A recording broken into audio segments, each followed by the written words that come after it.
سامعین سے گزارش ہے کہ ایلیکوینٹ ادب اور ایلیکوینٹ ادب ایکسٹراس میں جتنے بھی مشہور تاریخی ناولز اور فکشنل ناولز کمپلیٹ ہو چکے ہیں اس کا مطالعہ ہمارے پلے لسٹ سیکشن میں کریں اور زیادہ سے زیادہ شیئر کرنے کی کوشش کریں، اور ہم سے رابطہ کرنے کے لیے فیس بک اور ٹویٹر پر فالو کریں۔ جزاک اللہ۔ بسم اللہ الرحمن الرحیم۔ امیر تیمور، دی ارتھ شیکر، جس نے دنیا ہلا ڈالی۔ ایپیسوڈ 29۔ شہر تبریز میں محلے شام کی بنیاد اس وقت کے بادشاہ آذربائیجان غازان خان نے رکھی تھی۔ غازان خان چنگیز خان کے بیٹوں میں سے ایک تھا جو سن 1303 عیسوی میں تبریز میں انتقال کر گیا اور محلہ شام میں ہی دفن ہوا تھا۔ تبریز میں داخل ہونے کے بعد تیمور اس کے مقبرے پر گیا اور وہاں قرآن کی سورت تلاوت کی۔ پھر وہ محلہ شام میں غازان خان کی تعمیر کرائی خانقاہ اور مدرسہ دیکھنے چلا گیا۔ خانقاہ میں درویشوں کا ایک گروہ قیام پذیر تھا اور تیمور کو پتہ چلا کہ تبریز کی لڑائی میں ان درویشوں میں سے 12 اس وقت مارے گئے تھے جب مقامی لوگوں نے سلطان احمد کے خلاف علم بغاوت بلند کیا تھا۔ خانقاہ کے درویش اس وقت اجتماعی ذکر میں مصروف تھے، اور پھر ان میں سے ایک نے جس کے لمبے سفید بال اس کی کمر تک پہنچے ہوئے تھے اور جس کی سفید داڑھی بھی اس کی کمر تک پہنچ رہی تھی، اٹھ کر تیمور کی مداح کی اور تیمور نے ان درویشوں میں کسی قدر سونا تقسیم کیا۔ تبریز میں تیمور نے علی شاہ گیلانی کی مسجد بھی دیکھی۔ علی شاہ گیلانی غازان خان کا نائب تھا۔ اس نے اپنے خرچ پر یہ مسجد تعمیر کروائی تھی اور ایک قسم کی چھوٹی نہر بھی بنوائی تھی تاکہ اس کا پانی مسجد کے وسط میں سے گزرتا رہے۔ جب تیمور اس مسجد میں داخل ہوا تو اسے یوں لگا کہ گویا اس نے جنت میں قدم رکھ دیا ہو۔ مسجد کے صحن کا فرش سنگ مرمر سے مزین تھا اور اس کی دیواروں پر خوبصورت کاشی کاری کی گئی تھی، اور اس پر یہ کہ صاف شفاف پانی کی نہر صحن کے عین وسط میں بہہ رہی تھی جس کے کنارے بیٹھ کر لوگ وضو کر رہے تھے۔ تیمور کے تبریز میں داخل ہونے کے 3 روز بعد بازار کھل گئی اور تیمور انہیں دیکھنے نکل کھڑا ہوا۔ تبریز کے تمام بازار ہی دیکھنے کے قابل تھے، تاہم اس کے 2 بازاروں کی تو دنیا میں نظیر نہ تھی۔ ان میں سے ایک جواہرات کا بازار تھا اور دوسرا بازار عنبر فروشان تھا۔ جب تیمور نے جواہرات کے بازار میں قدم رکھا تو وہ دکانوں پر سجے قسم قسم کے جواہرات دیکھ کر حیران رہ گیا۔ ہر دکان کے سامنے خوبصورت نوجوان مرد کھڑے تھے جو لوگوں کو دکانوں میں آ کر جواہرات خریدنے کی دعوت دے رہے تھے۔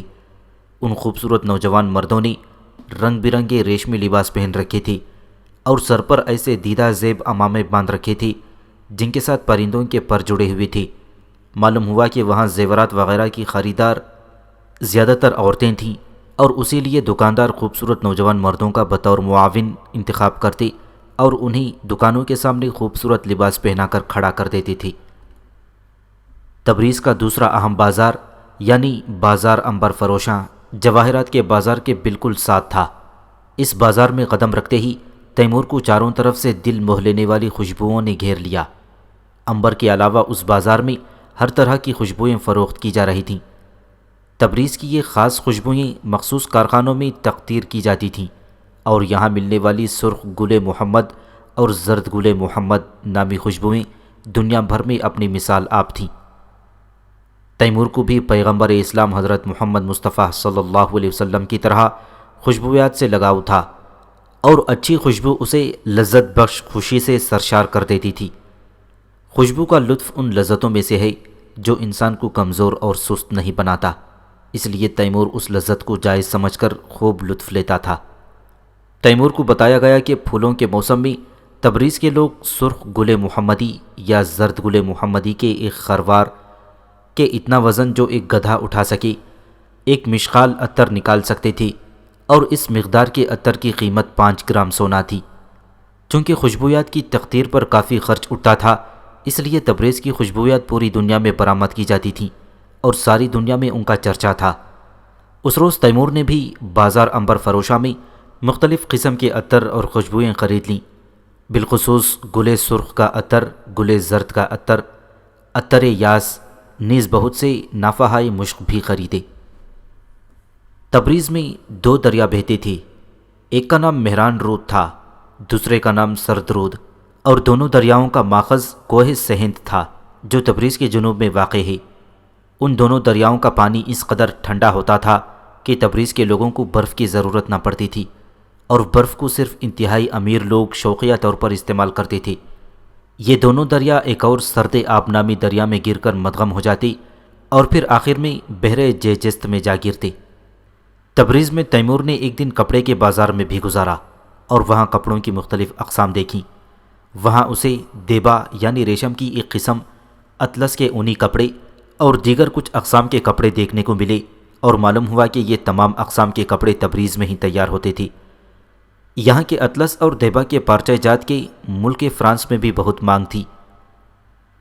چونکہ تیمور نے تبریز میں قتل عام اور لوٹ مار سے منع کر دیا تھا، اس لیے اس نے شہر کی دیوار کو گرانا بھی مناسب نہ جانا اور اس بات کی اجازت دے دی کہ جنگ کے دوران فصیل کا جو حصہ تباہ ہو گیا تھا اس کی تعمیر نو کر دی جائے۔ آذربائیجان میں داخل ہونے سے کافی عرصہ پہلے ہی تیمور کی خواہش تھی کہ اگر وہ کبھی آذربائیجان گیا تو شبستر میں شیخ محمود شبستری کے مزار پر پہنچ کر ان کی بخشش کی دعا کرے، اس لیے کہ تیمور کے نزدیک اس نیک آدمی کا ان پر حق تھا، اور وہ اس بنا پر کہ تیمور نے ان کی کتاب گلشن راز پڑھ کر بہت کچھ سیکھا۔ اپنی اس کتاب میں شیخ محمود شبستری نے تیمور کو ازلی اور ابدی اسرار سے آشنا کر دیا تھا۔ ان کی کتاب اگرچہ مختصر ہے، لیکن چونکہ یہ ایک گوہر نایاب ہے اس لیے اختصار کے باوجود بڑی ہی بیش قیمت اور نایاب ہے۔ شیخ محمود شبستری نے اس کتاب میں 1000 سے زیادہ اشعار نہیں کہے، تاہم یہ اشعار انسان کو بہت سی باتیں سکھاتے ہیں۔ تیمور کے نزدیک اس مثنوی کی بے حد اہمیت تھی اور وہ اسے مثنوی مولانا روم پر ترجیح دیتا تھا۔ جیسا کہ پہلے ذکر آ چکا ہے، تیمور کو یہ غلط فہمی ہو گئی تھی کہ مولانا روم نے اپنی مثنوی میں تمام ادیان کو ایک ہی صف میں لا کھڑا کر دیا ہے، یعنی ان کے نزدیک سبھی مذہب ایک جیسے ہیں، ان میں کوئی فرق نہیں اور کسی مذہب کو دوسرے مذہب پر کوئی فوقیت حاصل نہیں۔ تیمور اسے قرآن پاک کی واضح آیت کے سراسر خلاف سمجھتا، کیونکہ 200 سے زیادہ قرآنی آیتوں میں اسلام کو دوسرے تمام مذاہب سے برتر قرار دیا گیا ہے۔ تاہم مولانا روم کی یہ سب غلط فہمی کا شاخسانہ ہی لگتا ہے۔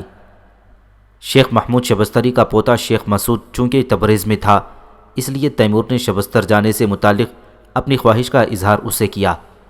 تیمور کے اس اظہار پر وہ بے حد خوش ہوا اور بولا، اے امیر، مجھے یقین ہے کہ تیرے شبستر جانے سے عالم ارواح میں میرے دادا کی روح وجد میں آ جائے گی۔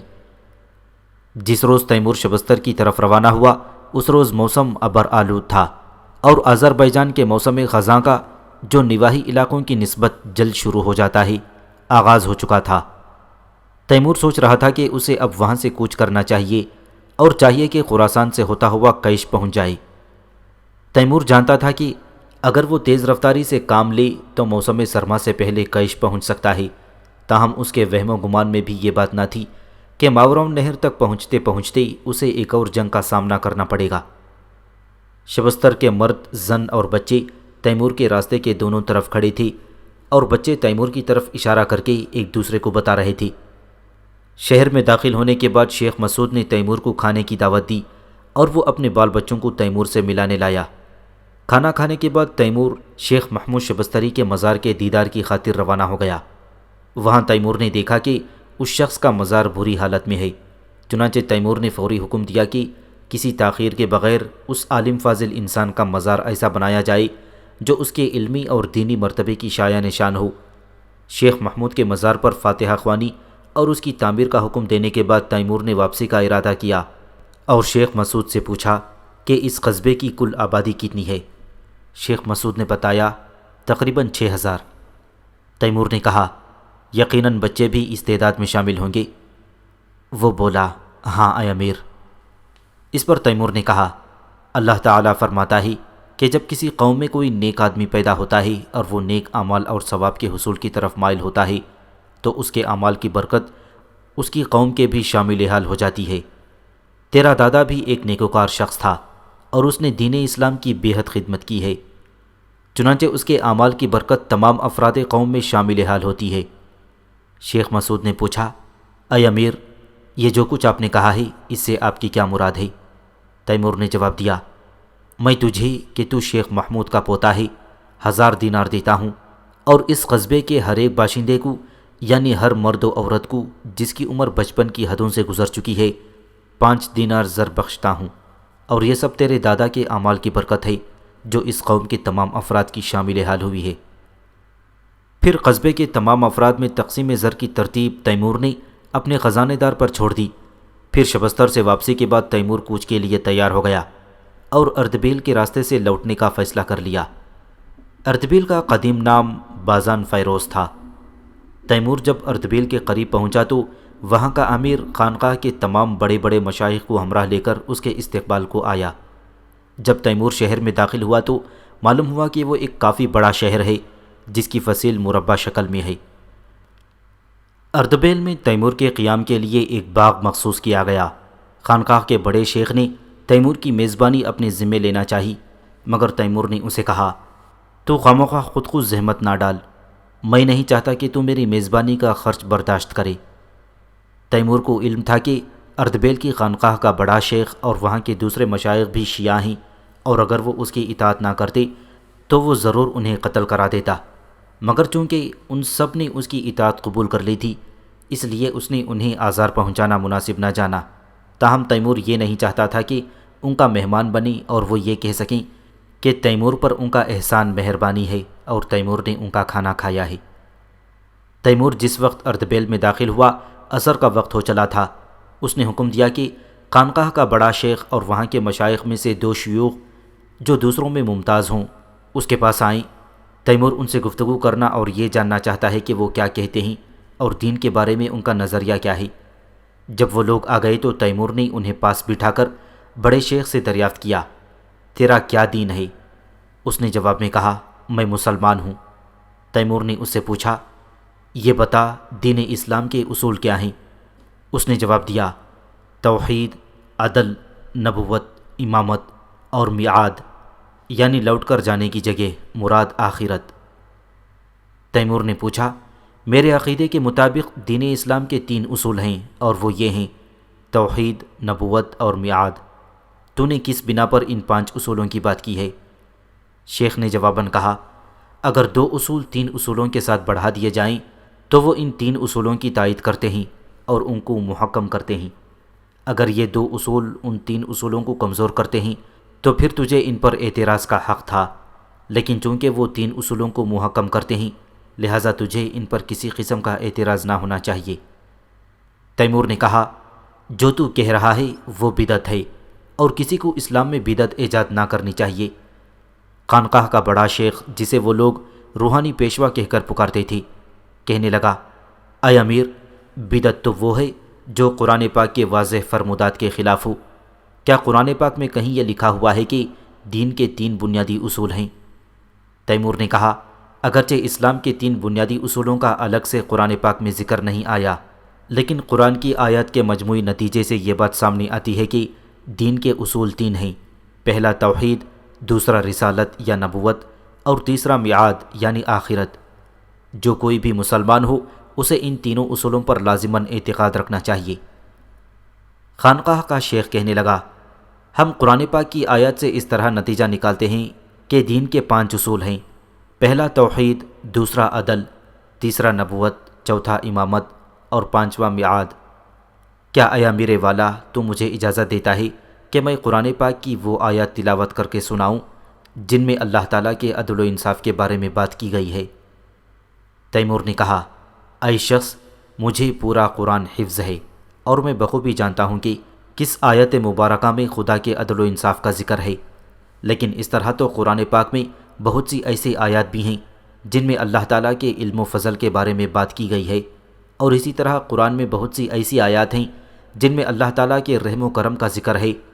قرآن پاک کی پہلی آیت ہی بسم اللہ الرحمن الرحیم ہے، جس میں خدا کی 2 صفتوں رحمان اور رحیم کی بات ہوئی ہے، اور میں تجھے قرآن پاک کی ایسی آیات بھی پڑھ کر سنا سکتا ہوں جن میں اللہ تعالیٰ کی ایک اور صفت یعنی صفت قہار کے بارے میں بات ہوئی ہے۔ تو کیا اس صورت میں یہ نتیجہ نکالنا چاہیے کہ دین کے اصول 6 ہیں؟ اول توحید، دوسرا علم، تیسرا رحم، چوتھا قہر، 5واں نبوت اور 6واں آخرت۔ خانقاہ کا بڑا شیخ بولا، اے امیر، ہمارے عقیدے کے مطابق دین کے 5 اصول ہمارے سردار و پیشوا امیر المؤمنین حضرت علی کرم اللہ وجہہ کے اخذ کردہ ہیں، اور اگر تو ان اصولوں کو نہیں مانتا تو اس پر مزید بحث کی ضرورت نہیں۔ لکم دینکم ولی دین۔ اب تیمور نے کہا، اے شخص، ٹھیک ہے، ہم اس موضوع کو چھوڑ دیتے ہیں اور کچھ اور بات کرتے ہیں۔ میں نے سنا ہے کہ تو خانقاہ کا مذہبی پیشوا ہے اور لوگوں کو رہنمائی فراہم کرتا ہے، تو پھر مجھے یہ بتا کہ تو لوگوں کی کیا رہنمائی کرتا ہے اور وہ تیری رہنمائی سے کیا نتیجہ نکالتے ہیں؟ خانقاہ کا شیخ بولا، اے امیر، انسان کا نفس کبھی مطمئن نہیں ہوتا۔ انسان جتنا بھی کھا پی لے یا شہوت رانی سے کثرت سے کام لے، اسی قدر اس کا نفس مزید کی تمنا کرتا ہے۔ لہٰذا انسان کی بدقسمتی اور حقیقت یہ ہے کہ اس کا حریص نفس کبھی مطمئن نہیں ہوگا، اور اس کی حرص اور شہوت پرستی کی کوئی حد مقرر نہیں ہے۔ میں لوگوں کو اس بات کی رہنمائی کرتا ہوں کہ وہ اپنے نفس پر قابو رکھیں، اور یہ کام کم کھانے سے شروع ہوتا ہے۔ جب آدمی کم کھاتا ہے تو وہ کم سوتا ہے، اسی طرح کم کھانے کے نتیجے میں اسے دنیا کے مردار کی کم ہی ضرورت پڑتی ہے، اور یوں انسان کا نفس بھی دنیاوی حرص و شہوت کا کم شکار ہوتا ہے۔ میں لوگوں سے کہتا ہوں کہ تم نجات کے راستے میں پہلا جو قدم اٹھاؤ گے وہ لازماً کم خوراک کھانا ہے۔ تیمور نے کہا، مرحبا اے نیک شخص، میں نے یہ بات خود اپنے تجربے میں پائی ہے، اور جب بھی میں نے یہ چاہا کہ کم سوؤں اور زیادہ کام کروں تو میں کم کھاتا ہوں۔ خانقاہ اردبیل کا مذہبی پیشوا بولا، اس پہلی رہنما ہدایت کے بعد میں لوگوں کو یہ نصیحت کرتا ہوں کہ وہ گناہ سے بچیں تاکہ ان کے اندر فساد اور بگاڑ کی عادت چڑھ نہ پائے، کیونکہ انسان جس طرح کی روش اپنائے گا اسی طرح کا کردار ڈھلتا چلا جائے گا۔ اگر وہ خود کو اس بات پر آمادہ کرے کہ وہ گناہوں سے دور رہے گا تو اس کے اندر وہ اسی طرح ڈھل جائے گا کہ وہ گناہ کا مرتکب نہ ہوگا۔ اسی طرح اگر وہ خود کو گناہوں میں آلودہ کر لے گا تو اس کی صورتحال ایسی ہو جائے گی کہ وہ گناہوں کے بغیر زندگی گزار ہی نہیں سکے گا۔ میرے نزدیک تو کم خوری ہی گناہوں سے بچنے اور دور رہنے کی کنجی ہے۔ اس پر تیمور بولا، اے نیک مرد، میں تیری اس بات کی بھی تصدیق کرتا ہوں، کیونکہ میں نے یہ بھی تجربہ کر کے سچ پایا ہے کہ جو کوئی چاہتا ہے کہ وہ نجات پائے اسے گناہوں سے دور رہنا چاہیے۔ اس گفتگو کے بعد تیمور نے خانقاہ کے شیخ سے اس کا نام پوچھا۔ اس نے جواب دیا کہ اس کا نام صدر الدین ہے۔ تیمور نے اس سے پوچھا، تیری اور خانقاہ میں رہنے والے دوسرے لوگوں کی روزی روٹی کا وسیلہ کیا ہے؟ اس نے بتایا، بعض لوگوں کو مجھ سے محبت ہے، یہ لوگ اپنی دولت وغیرہ کا کچھ حصہ خانقاہ کے لیے وقف کر دیتے ہیں۔ میں اور خانقاہ میں رہنے والے دیگر درویش اس وسیلے سے اپنی روزی کا سامان کر لیتے ہیں۔ چونکہ ہمارا خرچ زیادہ نہیں اور ہم لوگ قناعت سے زندگی بسر کرنے کے عادی ہو چکے ہیں، اس لیے ہم لوگ محتاجی کے بغیر زندگی بسر کر رہے ہیں۔ اگرچہ صدر الدین اور خانقاہ کے تمام مشائخ شیعہ تھے، مگر تیمور ان کی پاکیزہ باطنی سے بہت متاثر ہوا، اور اس نے اردبیل سے روانہ ہونے سے قبل سلطان احمد کے دیہاتوں میں سے 4 دیہات خانقاہ اردبیل کے لیے وقف کر دیے، اور چونکہ مذکورہ دیہات کی آمدنی کافی زیادہ تھی، اس لیے تیمور کو توقع تھی کہ خانقاہ میں رہنے والوں کا زندگی گزارنے کا انداز بہت بہتر ہو جائے گا۔ جب صدر الدین اور اس کے دونوں ساتھی چلے گئے تو تیمور باغ میں ٹہلنے لگا تاکہ باغ کے پھل پھولوں کا نظارہ کر سکے، لیکن حیران کن طور پر اسے باغ میں ایک بھی پھل نظر نہ آیا۔ تیمور نے اس کا سبب دریافت کیا کہ باغ میں میوہ دار درخت کیوں نہیں لگائے گئے۔ اسے جواب ملا کہ اردبیل میں پھل والے کسی بھی درخت کو پھل نہیں لگتا، حتیٰ کہ پورے شہر میں ایک بھی میوہ دار درخت موجود نہیں ہے۔ اردبیل میں قیام کے دوران تیمور نے 2 اور باتیں بھی دیکھیں۔ ان میں سے ایک ایسا پتھر تھا جو سنگ باران یعنی بارش کا پتھر کے نام سے مشہور تھا، اور اسے شہر کے باہر رکھا گیا تھا۔ اردبیل کے رہنے والوں نے بتایا کہ اگر اس پتھر کو موسم برسات میں یعنی خزان سے بہار تک شہر کے باہر سے اندر منتقل کر دیا جائے اور مرکزی چوک میں رکھ دیں تو فوراً بارش شروع ہو جائے گی، اور جب اسے دوبارہ شہر سے باہر لے جائیں تو بارش رک جائے گی۔ اردبیل میں قیام کے دوران تیمور کے سامنے پتھر کو چند ایک مرتبہ باہر سے لا کر مرکزی چوک پر رکھا گیا۔ اس وقت جیسا کہ پہلے ذکر آیا ہے کہ خزاں کا موسم تھا، جیسے ہی پتھر کو چوک میں رکھا گیا بارش شروع ہو گئی، اور جیسے ہی پتھر کو دوبارہ شہر سے باہر لے جاتے تو بارش رک جاتی۔ تیمور اس سب کے پیچھے کار فرما حکمت عملی کو قطعاً سمجھ نہ پایا، اور شہر کے باشندے بھی اس کی حقیقت بیان کرنے سے قاصر تھے کہ آخر پتھر میں ایسی کیا خاصیت ہے کہ اس کی آمد سے بارش برسنے لگتی ہے اور اس کے واپس چلے جانے سے رک جاتی ہے۔ دوسری چیز جس نے اردبیل میں تیمور کو حیران کر دیا وہ یہ تھی کہ ایک روز تومان باشی نصرت الدین نے، جو کہ اس دستے کا سردار تھا جسے سلطان سلیمان نے تیمور کی مدد کے لیے بھیجا تھا، تیمور کو آدھی رات کے وقت اطلاع دی کہ اس کی فوجی چھاؤنی پر بہت خوفناک بڑے بڑے چوہوں نے حملہ کر دیا ہے۔ اس نے ان میں سے کچھ چوہے تیمور کے پاس بھی بھیجوائے تاکہ اسے اندازہ ہو سکے کہ وہ کس قسم کے خوفناک چوہے تھے جنہوں نے نصرت الدین کی چھاؤنی پر حملہ کیا تھا۔ نصرت الدین کہنے لگا کہ میں حق بجانب تھا کہ وہ چوہے خوفناک ہیں، کیونکہ ہر چوہا کسی بلی کے بچے جتنا بڑا تھا۔ تیمور کو حیرت اس بات کی ہوئی کہ اس خوفناک چوہوں نے نصرت الدین کی لشکرگاہ پر حملہ کیا تھا، مگر جہاں تیمور اپنی بقیہ فوج کے ساتھ ٹھہرا ہوا تھا اس طرف وہ حملہ آور نہ ہوئے تھی۔ یہ بات اگلی صبح تک بھی واضح نہ ہو سکی، تاہم جب دن نکل آیا تو اردبیل کے لوگوں نے تیمور کو اصل حقیقت سے آگاہ کیا کہ آخر ان خوفناک چوہوں نے نصرت الدین کی لشکرگاہ کو ہی کیوں نشانہ بنایا تھا۔ دراصل رومی سپاہیوں کی دوران جنگ خوراک پکی ہوئی گندم پر مشتمل ہوتی تھی، جو کچھ اس طرح تیار کی جاتی تھی کہ سفر پر نکلنے سے پہلے گندم کو پکا کر دہی اور پانی کی آمیزش یعنی لسی میں بھگو دیتی تھی اور اس پر ایک جنگلی بوٹی چھڑک دی جاتی تاکہ وہ خوشبودار ہو جائے۔ جب یہ گندم لسی میں اچھی طرح مل جاتی تھی تو لذیذدار ہو جاتی اور وہ اسے گندم کے گولوں کی شکل دے لیتے جو ایک کوفتے کی حجم کے برابر ہوتی۔ گندم کے دانے باہم مل جاتے اور ان بگولوں کو خشک ہونے کے لیے رکھ دیا جاتا۔ اس کے بعد وہ ان گولوں کو تھیلوں میں ڈال لیتے اور فوج کے ساتھ لے جاتے۔ جب یہ سپاہی کہیں قیام کرتے تو اس سے پہلے تیار شدہ خوراک کو برتنوں میں ڈال کر ابال لیتے اور یہ جلدی سے ایک گرما گرم لذیذ کھانے کی شکل میں سپاہیوں کے سامنے حاضر ہو جاتی۔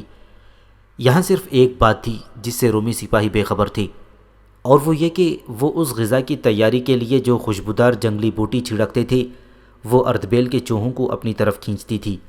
اردبیل کے باشندے اسی وقت سے اس بوٹی کا استعمال نہ کرتے تھے، اور یہ بوٹی اردبیل کے عطاروں اور دوا فروشوں کی دکان پر بھی نہیں ملتی تھی، کیونکہ ہر کوئی یہ بات جانتا تھا کہ اگر اس بوٹی کو گھر یا دکان میں رکھا گیا تو وہ گھر یا دکان چوہوں کے حملے کا نشانہ بن جائے گا۔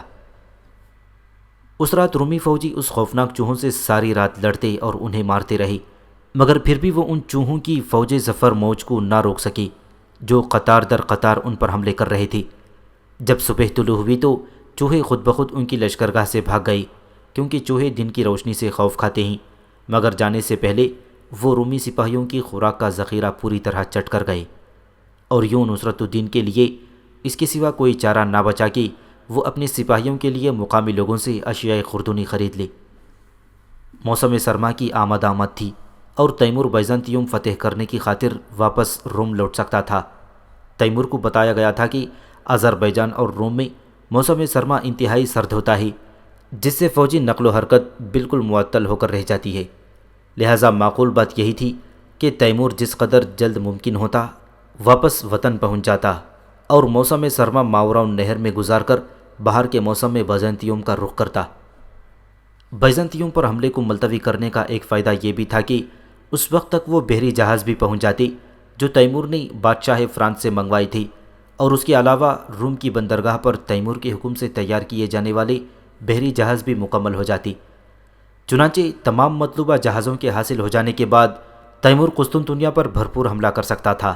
تیمور نے سلطان سلیمان کو خط لکھ کر ہدایت کی کہ جہازوں کی تیاری کے اس کام سے ہرگز غافل نہ ہو جسے اس کے باپ نے تیمور کے حکم پر شروع کروایا تھا اور جس کے تحت موسم بہار تک جہازوں کی تیاری کا کام مکمل ہونا تھا۔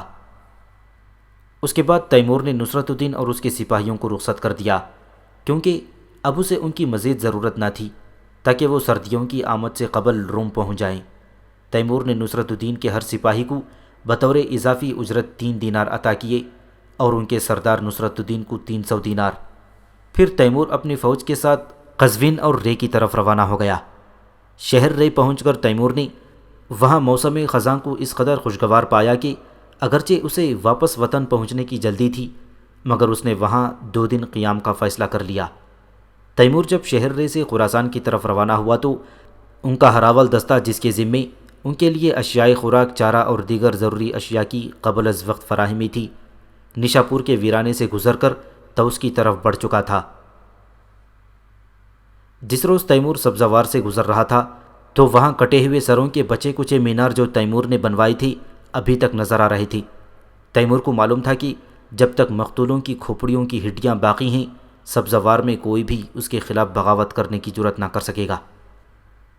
جب تیمور طوس پہنچا تو اسے وہ شہر ویران دکھائی دیا اور لوگ ملبے کے نیچے سے لاشیں نکالنے میں مصروف تھے۔ تیمور سمجھ گیا کہ اس کے وہاں پہنچنے سے قبل شدید زلزلہ آیا ہے جس نے رات کے وقت سوتے ہوئے شہر کو تباہ و برباد کر دیا۔ چونکہ اکثر لوگ سو رہے تھے لہٰذا ان کی اکثریت ملبے تلے دب کر ہلاک ہو گئی تھی۔ تیمور نے اپنے ایک سردار اور طوس کے 2 مقامی نمائندوں کو یہ ذمہ داری سونپی کہ وہ طوس میں گھروں کی دوبارہ تعمیر کی نگرانی کریں۔ اس نے ہدایت کی کہ آس پاس کے دیہات سے مزدور اور سامان تعمیر حاصل کیا جائے اور ان کو تیمور کے خزانے سے ادا کیا جائے تاکہ لوگوں کے گھر جلد از جلد دوبارہ تعمیر ہو سکیں۔ اس لمحے تیمور کو احساس ہوا کہ اس کے صحرا میں زیادہ قیام کرنے کا ایک فائدہ یہ ہے کہ وہ زلزلے کی مصیبت سے محفوظ رہتا۔ چونکہ تیمور کا ٹھکانہ مستقل طور پر صحرا ہوتا اور وہ صحرا میں خیمے تلے رہتا تھا لہٰذا اگر زلزلہ آ بھی جاتا تو وہ ہلاکت سے بچا رہتا۔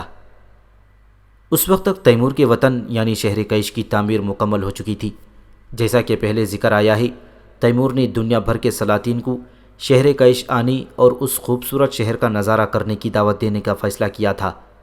تیمور نے 42 سلاطین کو جن میں چین کے بادشاہ کے سوا سبھی تیمور کے باجگزار تھے دعوت نامے ارسال کیے کہ وہ 2 سال کے عرصے کے دوران موسم بہار میں آ کر شہر کیش دیکھیں۔ تیمور نے یہ دعوتی خطوط 2 سال پہلے اس خاطر بھجوائے تھے تاکہ اس وقت تک مذکورہ سلاطین ضروری امور سے فراغت حاصل کر لیں اور شہر کیش کی طرف مناسب وقت پر نکل کھڑے ہوں، اور جب شہر کیش پہنچیں تو عین موسم بہار عروج پر ہو۔ موسم بہار شہر کیش کا بہترین موسم تھا۔ تمام سلاطین نے تیمور کی دعوت قبول کر لی اور جواباً خطوط ارسال کیے کہ وہ مقررہ وقت پر پہنچ جائیں۔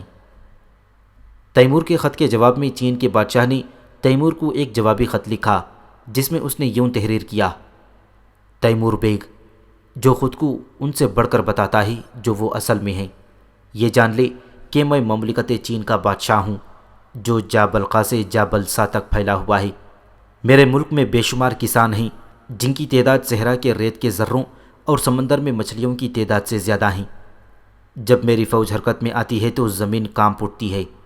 اگر پہاڑوں کے پیر ہوتے تو وہ میری فوج کی ہیبت سے بھاگ کھڑے ہوتے۔ تیری یہ جرت کیسے ہوئی کہ مجھ جیسے بادشاہ کو یہ دعوت دے کہ وہ ان چند اینٹ پتھروں کو دیکھنے تیرے ملک میں آئے جو تو نے وہاں اوپر تلے جمع کیے ہیں؟